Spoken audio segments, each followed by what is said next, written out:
The divine presence in our lives, often subtle, reveals itself in moments of profound despair and apparent helplessness, when circumstances push us to our limits, when the threat seems insurmountable and the way out non-existent, an ancient force awakens within us.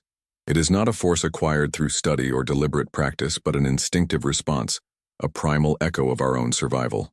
Understanding this mechanism, the famous fight or flight, is not just a matter of scientific curiosity, but a key to unlocking how our body and mind react under extreme pressure, and how this reaction sometimes distances us from the peace we seek in God.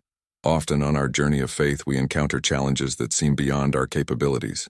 These include intractable financial problems, unexpected illnesses, overwhelming interpersonal conflicts, or even the overwhelming feeling of failure in our goals.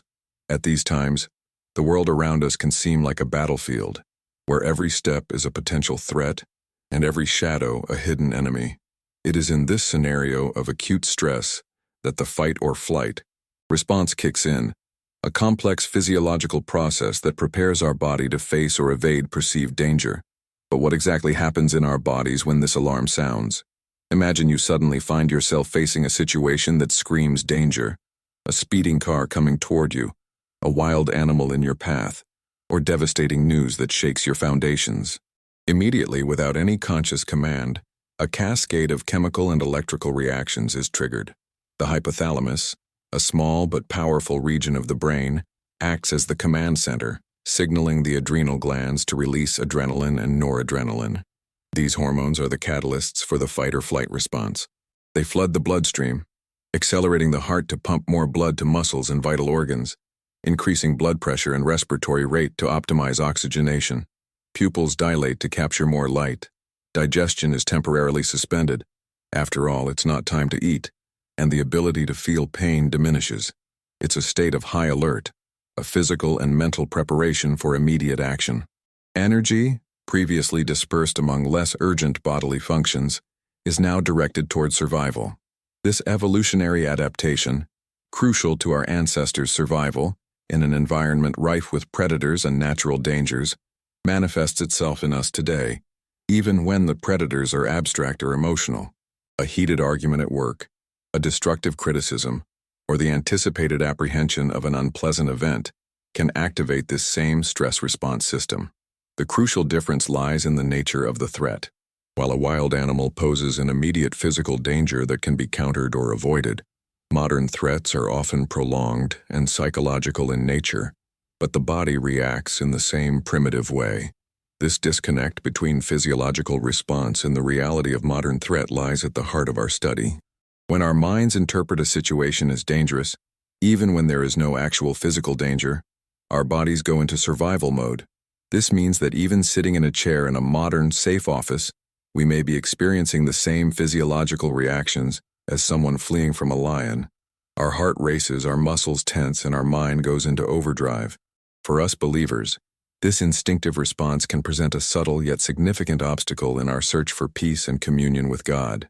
Anxiety that paralyzes, fear that impedes action or faith, anger that blinds us to the truth, all can be manifestations of this primal response. Understanding how this mechanism operates is not about getting rid of it, for it is an intrinsic part of our creation, but about learning to navigate it wisely, discerning when the threat is real and when it is an interpretation of our mind, influenced by fear and human frailty.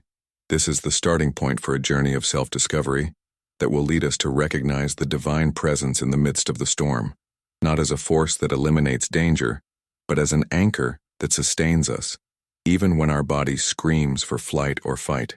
By intertwining our understanding of the body's instinctive reactions with our spiritual journey, a panorama emerges where human fragility meets divine strength. We realize that, amid life's storms, the very defense mechanism we were given for survival, when interpreted by a mind under pressure, can distance us from the serenity we aspire to. It's as if the primal call to action, designed to protect us from tangible danger, echoes in contexts where the threat is more subtle, more internal, but no less overwhelming in its psychological impact. Reflecting on this profound connection between instinct and perception, the line between automatic response and conscious action becomes clearer. What once seemed like an uncontrollable force a pure instinct to simply be acknowledged, now reveals itself as a field where our faith plays a primary role. How we interpret the signals our body sends us, the narrative we construct around its reactions, is what truly defines the course of our experience. It's not about denying biological reality, but about understanding that our perception, guided by faith, can recontextualize that reality. It is at this point that the search for an inner state of calm and confidence deepens. If the body, in its ancient wisdom, prepares for confrontation